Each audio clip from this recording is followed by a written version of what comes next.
What do you know about the African kingdoms and empires before European colonization? African empires that influenced the shaping of African nations as we know it today, but yet have remained largely overlooked. Our journey begins in a time that seems almost as forgotten as the great civilizations we're about to explore. It's a journey that takes us across a vast and diverse continent, from the golden sands of West Africa to the lush landscapes of the East, from the heart of Central Africa to the rugged terrains of the South. We'll go through the annals of time, through epochs marked by the rise and fall of extraordinary kingdoms and empires. These are the stories of ancient Africa, a continent teeming with vibrant cultures and rich histories, yet so often left untold. In West Africa, we discover the resplendent Ghana Empire and the Songhai and Mali empires, each a beacon of wealth, knowledge, and power in their time. We'll learn about the Kanem-Bornu Empire, the Benin Empire, and the Kingdom of Dahomey. We'll explore the Kingdom of NRI and the Aro Confederacy in Igboland. We will also explore the Oyo Empire in Yorubaland. Venturing to Central Africa, we'll uncover the stories of the Congo Kingdom and the Lunda Empire, two powerhouses that have left indelible marks on the continent's history.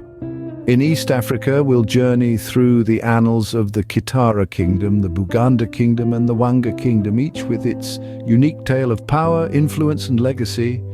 And finally, in the south, we'll unveil the story of the Mutapa Empire, also known as the Empire of Great Zimbabwe, the Zulu Kingdom, and the Xhosa Kingdom. Though distinct in their traditions and histories, each of these kingdoms and empires shares a common thread: their remarkable influence on the world we know today. They have shaped cultures and people, defined epochs, and left a legacy that still echoes in our present. So buckle up for an exhilarating ride through time as we delve into the pages of history, unearthing the stories of these forgotten powerhouses. Join us as we journey back in time, exploring the riches of these extraordinary African kingdoms and empires. Our journey begins with the Ghana Empire, a beacon of wealth and commerce in West Africa. Nestled between the Saharan desert and lush tropical rainforests, the Ghana Empire thrived from the 7th to the 13th centuries. Its geographical location was a blessing, fostering an economic prowess that was the envy of many. The empire was notably rich in gold, earning it the moniker the Land of Gold.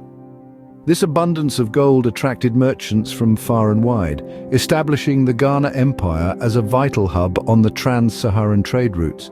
The empire traded gold for salt with Arab merchants, creating a vibrant and flourishing economy. Its influence was not limited to trade alone. The empire's strategic location and wealth allowed it to exert considerable influence over the surrounding regions. The Ghana Empire, a testament to Africa's early economic power, set the stage for future empires in the region. Following the fall of the Ghana Empire, two powerhouses emerged: the Mali and Songhai empires. Rising from the ashes of the Ghana Empire around the 13th century, the Mali Empire, also known as the Manding Empire, became a beacon of wealth and culture. This empire was notably wealthy due to its vast gold reserves, making it a major player in the trans-Saharan trade. The Mali Empire's cultural legacy was equally impressive. The city of Timbuktu, under its rule, was a vibrant intellectual hub, housing the prestigious Sankore University, where scholars from across the continent and beyond flocked to study. The Mali Empire's influence was not limited to trade and education. Its political structure, with a centralized monarchy and organized administrative units, set a precedent for future African empires. However, like all great empires, the Mali Empire eventually succumbed to internal strife and external pressures, paving the way for the rise of the Songhai Empire in the 15th century. The Songhai Empire, centered in the eastern region of modern-day Mali, was one of the largest African empires in history. It was renowned for its military prowess and administrative efficiency. The empire's most significant ruler was Askia the Great, who expanded the empire's borders and restructured the government to ensure its smooth operation. He also championed education, continuing Mali's tradition of intellectual pursuit. Under Askia's rule, the Songhai Empire reached its zenith, becoming a significant political and cultural force in West Africa. However, it too eventually fell victim to internal conflicts and external invasions, marking the end of an era of great empires in West Africa. Despite their eventual decline, the Mali and Songhai empires left a lasting legacy. Their contributions to trade, education, and governance set the stage for the development of future African states. Their cities like Timbuktu and Gao continue to stand as symbols of Africa's rich historical and cultural heritage. These empires left an indelible mark on West Africa, creating a legacy of knowledge and culture that still resonates today. Moving eastwards, we enter the heart of Africa, where the Congo and Lunda empires held sway. In the 15th century, the Kingdom of Congo flourished as a sophisticated state with a complex political structure. This was led by a central monarch known as the Manikongo, who held the power to appoint and dismiss local governors, ensuring the unity and stability of the kingdom. The Congo Kingdom was rich in resources, with an economy primarily based on agriculture, but also thriving on the production of pottery, textiles, and metalwork. But it was their extensive trade network, stretching from the Atlantic Ocean to the African interior, that made them a significant player in the region. Interaction with European powers began in the late 15th century when Portuguese explorers arrived. The Congo Kingdom's strategic location and wealth made it a valuable ally for the Portuguese. This relationship, however, was a double-edged sword. While it brought in European goods and technological advancements, it also led to the devastating slave trade, which undermined the kingdom's stability and eventually led to its decline. Moving further inland, we find the Lunda Empire, which rose to prominence in the 17th century. The empire was founded by a warrior named Mwata Yamvo, who established a centralized state with a hierarchical system of chieftains. The Lunda people were skilled ironworkers and farmers, and their well-structured political system allowed for a stable society that lasted for centuries. Like the Congo Kingdom, the Lunda Empire also engaged in trade with European powers, but maintained a cautious approach, aware of the potential dangers. Despite numerous challenges, including the slave trade and European colonization, the Lunda Empire remained a significant power until the late 19th century. These Central African kingdoms, with their complex political systems, showcased the continent's early advancements in governance. They were more than just kingdoms. They were sophisticated states with intricate political structures, thriving economies, and rich cultures. Their histories remind us of Africa's powerful and diverse past, often overlooked but deserving of recognition and respect. Their stories, while marked by triumph and tragedy, are an integral part of the rich tapestry that is Africa's history. Now let us turn our gaze to the east, where kingdoms like Kitara, Buganda, and Wanga flourished. In the heart of Eastern Africa, the Kitara Kingdom held sway. Kitara was a realm of considerable power and influence, with a unique political system characterized by a centralized monarchy.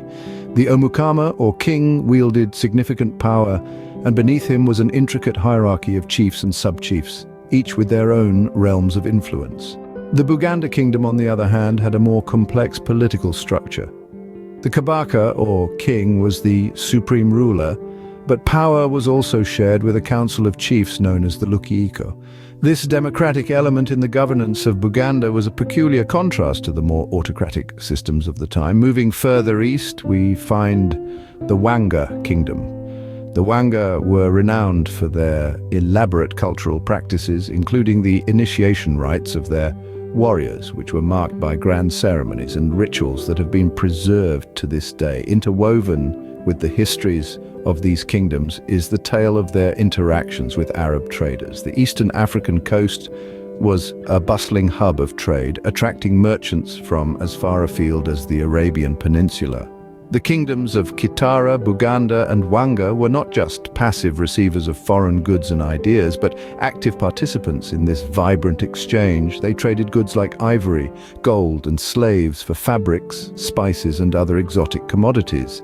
These trade interactions also led to the spread of Islam in these kingdoms. However, the adoption of Islam was not uniform. While the ruling elite often embraced the new religion, many of the common folk maintained their traditional beliefs, leading to a fascinating blend of cultures and practices. These Eastern African kingdoms provide a fascinating glimpse into a different side of Africa's historical narrative. Their unique cultural practices, political systems, and interactions with Arab traders reveal a part of Africa's past that is often overlooked, but no less significant. Our journey concludes in the south, where the Empire of Great Zimbabwe and the Zulu Kingdom demonstrated their might. In the heart of southern Africa, the Empire of Great Zimbabwe emerged around the mid-15th century. Named after its capital, the Great Zimbabwe, this empire was renowned for its architectural marvels. The city's stone structures, built without mortar, showcased the advanced architectural and engineering skills of the Shona people.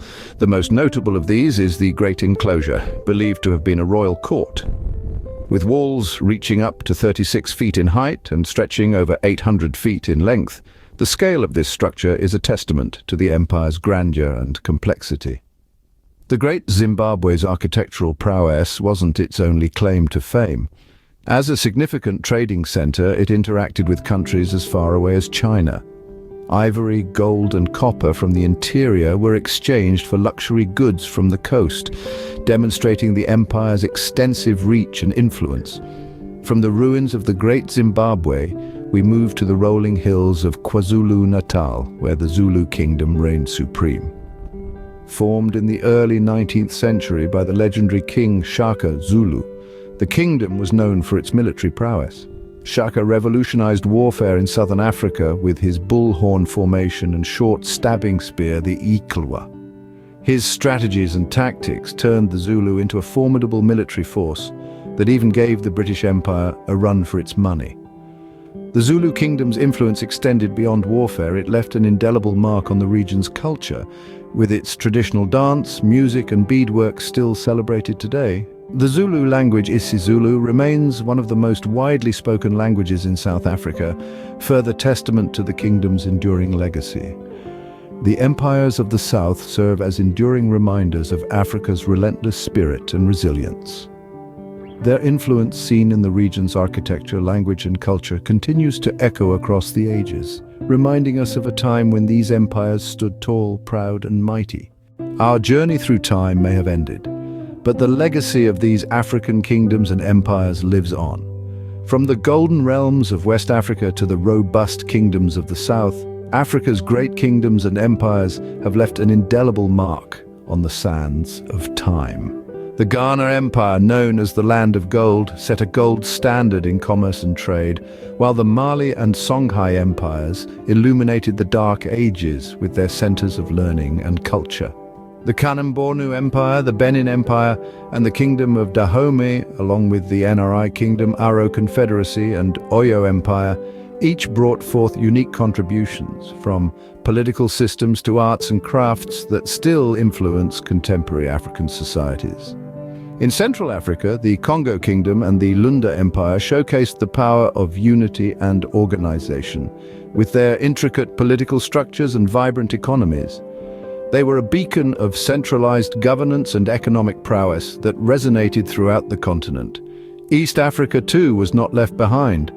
The Kitara, Buganda, and Wanga kingdoms were renowned for their advanced social structures, military might, and strategic diplomacy, playing significant roles in shaping the region's history. And let's not forget the southern giants. The Mutapa Empire, or the Empire of Great Zimbabwe, along with the Zulu and Xhosa kingdoms, were models of military strategy and statecraft. They were bastions of bravery and wisdom, their legacy echoing in the rolling hills and vast plains of southern Africa. These great empires and kingdoms were not only powerhouses of their time, but have also left lasting legacies.